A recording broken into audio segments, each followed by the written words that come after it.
2019 आम चुनाव के लिए केंद्र सरकार ने तुरुप का इक्का चल दिया और तुरुप का ये इक्का है सवर्णों के लिए 10% आरक्षण का फैसला, जिसका विरोध विरोधियों को भी भारी पड़ सकता है।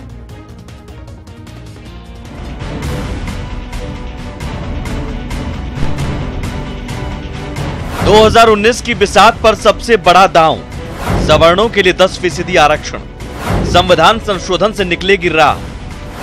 इससे बड़ा दांव कोई और हो ही नहीं सकता था आम चुनाव के लिए। राफेल पर रार और सियासी तकरार के बीच केंद्र सरकार ने वो फैसला किया है जिसका सीधे सीधे विरोध की ताकत वर्तमान सियासत में किसी भी विरोधी पार्टी के पास नहीं है। और यही वजह भी है सरकार के इस फैसले को सियासत का सवर्ण काल माना जाने लगा है। सत्ता पक्ष के लोगों के लिए फैसला तो सबका साथ सबका विकास की अगली कड़ी है, जिसमें हर किसी को आर्थिक रूप से संबल होने का मौका मिलेगा। इसका सामान्य वर्ग आज श्री नरेंद्र मोदी जी का जय जयकार कर रहा है और पहले से वो मांग करता रहा है, कोई देने की हिम्मत नहीं कर रहा था। यह हिम्मत उसी 56 इंच के सीने वाले में थी जिसने आज करके दिखा दिया है। ये निर्णय बहुत ही बड़ा क्रांतिकारक है, ऐतिहासिक निर्णय है, हिस्टोरिकल निर्णय है, क्योंकि बहुत सालों से सवर्ण समाज में से मांग हो रही थी। इकोनॉमिकली वीकर हैं, अपर कास्ट में उनको रिजर्वेशन दिया गया, हम उसका स्वागत करते हैं। देखिए, लोक जनशक्ति पार्टी ने हमेशा मांग की थी कि इनको 15% का आरक्षण मिलना चाहिए, पर मुझे खुशी है कि कम से कम शुरुआत हुई। सत्ता में बैठे लोगों के लिए इस फैसले से बेहतर कोई और फैसला नहीं होने वाला था। हालांकि विरोधी घुमा फिरा कर इस फैसले को जुमला और ध्यान भटकाने वाला फैसला करार देने में तुले हैं। ये अपर कास्ट के गरीब लोगों को मदद मिलना जरूरी है। अगर इसका इंटेंशन बहुत अच्छा हो तो सेशन शुरुआत में ही लेके आना था। कल सेशन खत्म हो रहा है, आज लेके आ रहा है, ये और एक बहुत बड़ा जुमला है। तो विशेष सत्र बुलाए सरकार, हम सरकार का साथ देंगे और फिर सभी पार्टियों का समर्थन जुटाकर इस बिल को पास कराया जाए, नहीं तो कोर्ट से रोक लग जाएगी। वो होता है अगर आरक्षण 10%, तो मैं नहीं मानता कि ये कोई गलत है। जो भी सवर्ण जातियां है, जो गरीब लोग हैं, उनको लाभ मिलना चाहिए। आर्थिक स्थिति सुधारने के लिए आरक्षण नहीं है। आर्थिक स्थिति से अगर उसको ठीक करना था तो नरेंद्र मोदी जी को बोलते ना, भाई 15-15 लाख रुपए हर एक के खाते में डाल दीजिए। सरकार के इस फैसले को हम सियासत का सवर्णकाल क्यों कह रहे हैं, ये तो समझ लिया आपने। अब जरा ये समझ लीजिए किन सवर्णों को मिल सकता है आरक्षण का लाभ।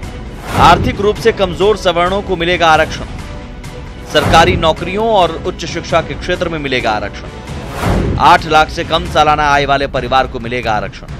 और अब जानिए 10% आरक्षण की राह में क्या अड़चने हैं और वो कैसे दूर हो सकती हैं। आरक्षण का कोटा फिलहाल 49.5% है।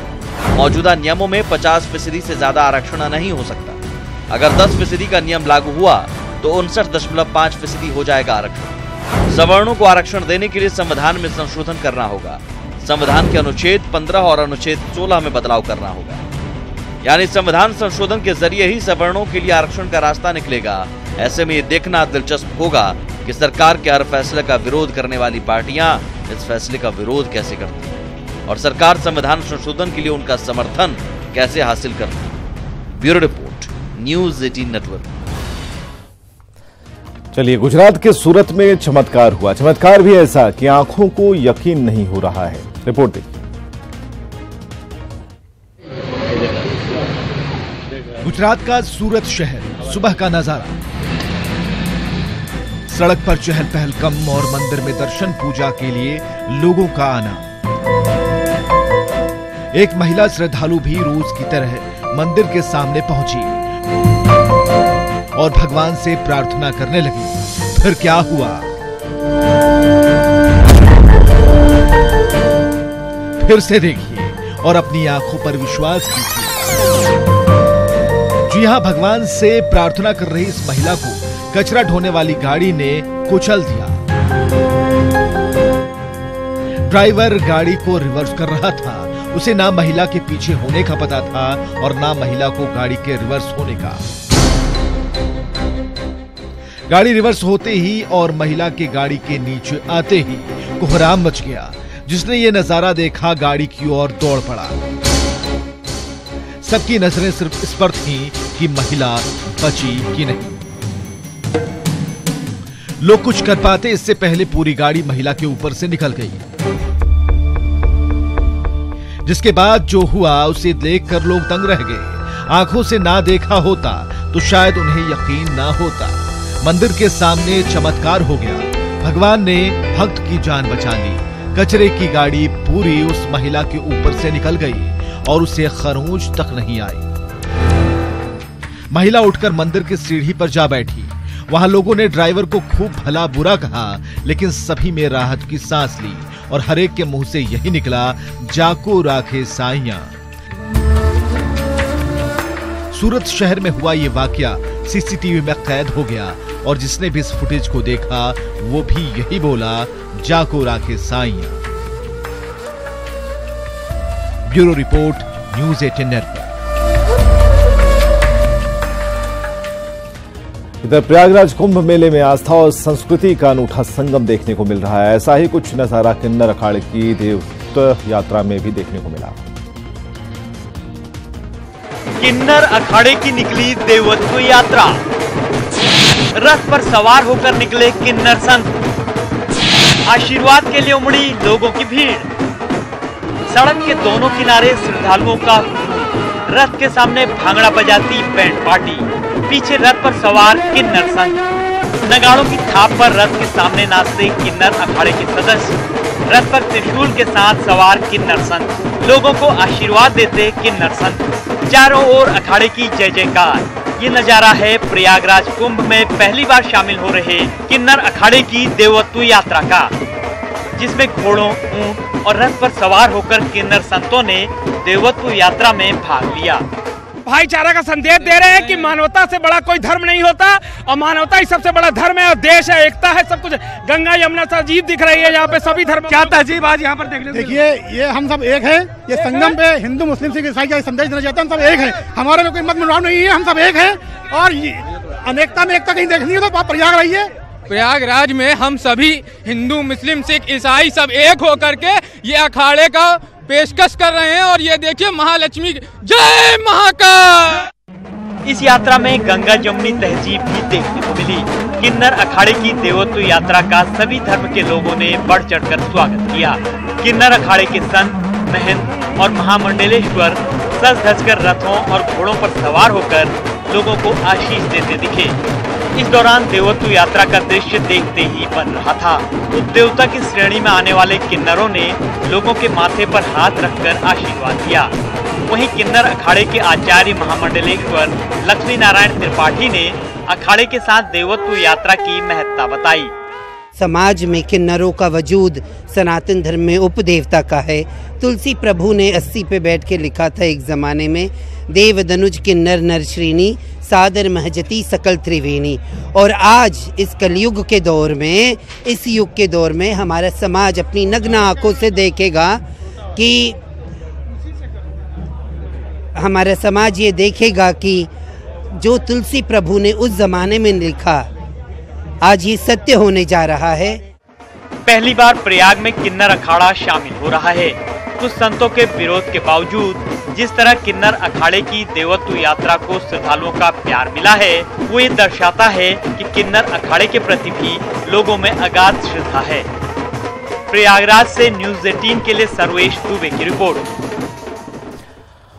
और अगर आप आस्था की डुबकी लगाने के लिए प्रयागराज में लग रहे कुंभ जा रहे हैं तो फिर जियोफोन आपके लिए धमाकेदार ऑफर लेकर आया है। नाम है कुंभ जियोफोन, जो कुंभ मेले से जुड़ी हर छोटी बड़ी जानकारी से लैस है।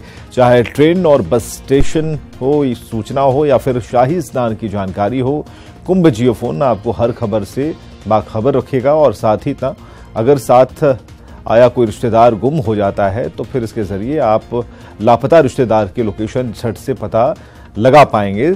वहीं सिर्फ 501 रुपये में किसी भी फोन को कुंभ जियो फोन में बदला जा सकता है। उसके बाद उसे 594 रुपये का रिचार्ज कराना होगा। और ये आपको हम दिखा रहे हैं कि उसके बाद क्या क्या इससे सुविधाएं आपको मिलेंगी।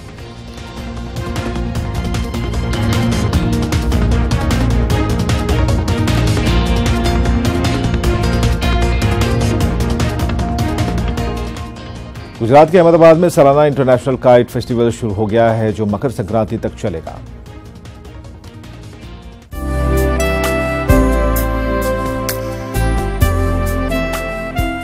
पूरा आसमान पतंगों से पट गया।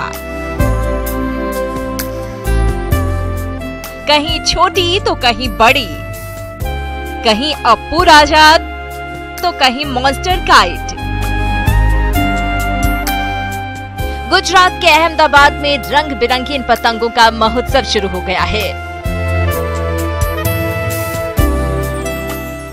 पतंग महोत्सव का ये 30वां संस्करण है। सीएम रूपाणी ने भी पतंगबाजी में हाथ आजमाया। राज्यपाल ओम प्रकाश कोहली ने इसका उद्घाटन किया। 45 देशों के 151 पतंगबाज इसमें शामिल हुए। देश के 14 राज्यों से 650 पतंगबाज इसमें आए हैं। गुजरात के 19 शहरों के 545 पतंगबाज भी हुनर दिखाएंगे। 14 जनवरी तक ये महोत्सव चलने वाला है। मकर संक्रांति के मौके पर पतंगबाजी का मजा पुराना है और पूरे देश में मकर संक्रांति पर पतंगों से आसमान फट जाता है। अहमदाबाद से शुरू ये पतंगबाजी का मजा आने वाले दिनों में पूरे देश में सिर चढ़कर बोलेगा और छोटे से लेकर बड़े तक पतंगबाजी के हुनर को एक बार फिर मांझेंगे। इस बार सर्दी में जहां लोग खुश हैं तो वहीं किसी के लिए मुसीबत बन गई है। पहाड़ों पर बर्फबारी कहर बरसा रही है तो वहीं पर्यटक इस मौसम का लुत्फ उठा रहे हैं। श्रीनगर बेशुमार बर्फबारी,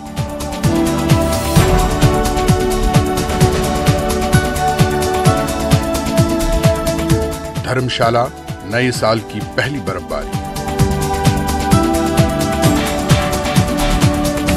केदारनाथ बर्फ से सजा बाबा का दरबार,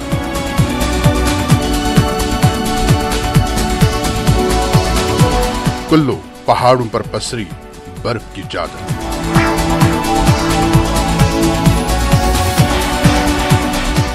चोपता जमकर हुई बर्फीली बारिश,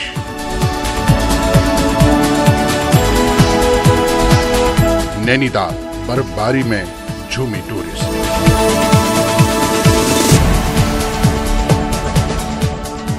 ये साल की पहली बर्फबारी है जहां लोगों को झूमने पर मजबूर कर रही है तो कोई इस बारिश में भीगना चाहता है। कुल्लू के पहाड़ों पर बर्फ की सफेद कालीन बिछ गई है। बर्फबारी के बीच भले ही कड़ाके की ठंड आ गई हो, बर्फीली हवाओं से पारा गिर रहा हो, लेकिन दूर दूर से आए सैलानियों के लिए मौसम की तरफ से शानदार इस्तकबाल है। गए थे इसी स्नो को देखने के लिए, तो तब था नहीं, वो स्नो गिरी हुई थी। और आज यहाँ हम आए, हमारे पड़ोसी ने हमें बोला कि चलो आप, तो हम भी यहाँ आ गए और बहुत ही मजा आया और हाथ पैर सब ठंडे हो गए इस वक्त और बहुत ही मजा आया। तो ठंड लग रही है लेकिन इस ठंड का जो मजा वो सबसे अलग है, क्योंकि स्नोफॉल लाइक बारिश से भी बहुत अच्छी होती है, उतनी ठंड नहीं फील होती फिर इसमें। और स्नोफॉल के लिए तो हम यहाँ आए क्योंकि लाइक यही तो देखना है। धर्मशाला के ऊपरी इलाकों में तो बर्फबारी रुकने का नाम नहीं ले रही है, पत्ते पत्ते पर बर्फ है। दार्जिलिंग में लोगों को ठंड ने कई परेशानियां दे दी। कुछ लोग आलाप का सहारा ले रहे हैं तो कुछ लोग इस ठंड का बेशुमार मजा ले रहे हैं। ये तस्वीरें श्रीनगर की है जहां पारा शून्य से भी नीचे गोते लगा रहा है। मौसम डिपार्टमेंट के मुताबिक श्रीनगर के कई इलाकों में अब भी बर्फबारी के आसार हैं। बर्फबारी का सिलसिला लगातार जारी है। सड़कों पर बर्फ जमी है, गाड़ियों पर बर्फ जमी है। घर के छत हो या फिर पेड़ों की डालियां, सब जगह बर्फ जम चुकी है। हाल ये है कि दर्जन भर सड़कें बर्फबारी से मुतासिर हैं। हम डल झील में, डल लेक में आए हैं देखने, तो बहुत एंजॉय कर रहे हैं। रास्ते सारे ऊपर के रुक गए हैं, गाड़ियां वहीं जाम की जाम हो गई हैं, रास्ते रुके हुए हैं और हम यहीं खड़े होके देख रहे हैं। बहुत अच्छा दृश्य है और सारे लोग खुश हैं, बहुत एंजॉय कर रहे हैं जी। बाबा केदारनाथ के दरबार में लगातार 2 दिनों से बर्फबारी जारी है। करीब 3 फुट तक बर्फ जम चुकी है। सड़क, सीढ़ियां सब बराबर हो चुकी हैं। केदारनाथ में बर्फ इतनी जमी है कि बाबा केदारनाथ का मंदिर भी नजर नहीं आ रहा है। मंदिर के आगे विराजमान नंदी की मूर्ति भी बर्फ से ढक चुकी है। केदारनाथ पैदल आने जाने वाले रास्ते भी बंद हो चुके हैं। उत्तराखंड में बर्फबारी का डबल अटैक है। रुद्रप्रयाग जिले में मिनी स्विट्जरलैंड के नाम से मशहूर टूरिस्ट प्लेस चोपता में भी जमकर बर्फबारी हो रही है। कई सैलानी यहां पैदल पहुंच रहे हैं। उत्तराखंड के नैनीताल की तस्वीरें भी देखिए। नैनीताल में मौसम का आनंद उठाने दूर दूर से टूरिस्ट आ रहे हैं। बर्फबारी देख के बहुत अच्छा लग रहा है और काफी मजा आया। थोड़ी बरसात हुई, उससे पहले फिर बर्फ पड़ना हुई, स्नोफॉल चालू हो गया। इस साल बारिश और बर्फबारी ने मौसम का मिजाज ही बदल दिया है। Bureau report, news 18। और एमपी के दमोह में एक हादसे की सीसीटीवी फुटेज सामने आई है, जिसमें एक बेकाबू जीप साइड में 3 लोगों को रौंदते हुए एक कार में घुस जाती है। हादसा 7 जनवरी सुबह 11 बजे का है।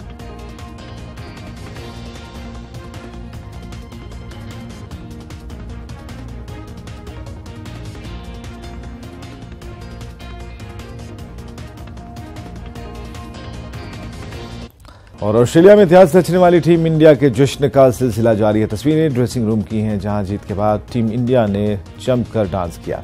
ऑस्ट्रेलिया में टेस्ट सीरीज जीतने वाली टीम इंडिया पहले एशियाई टीम है और कोहली पहले ऐसे कप्तान है। उनकी कप्तानी में टीम इंडिया ने ऑस्ट्रेलिया को उसी की धरती पर टेस्ट सीरीज में मात दी है। इंडियन क्रिकेट टीम के इंस्टाग्राम पेज पर जश्न का वीडियो शेयर किया गया है।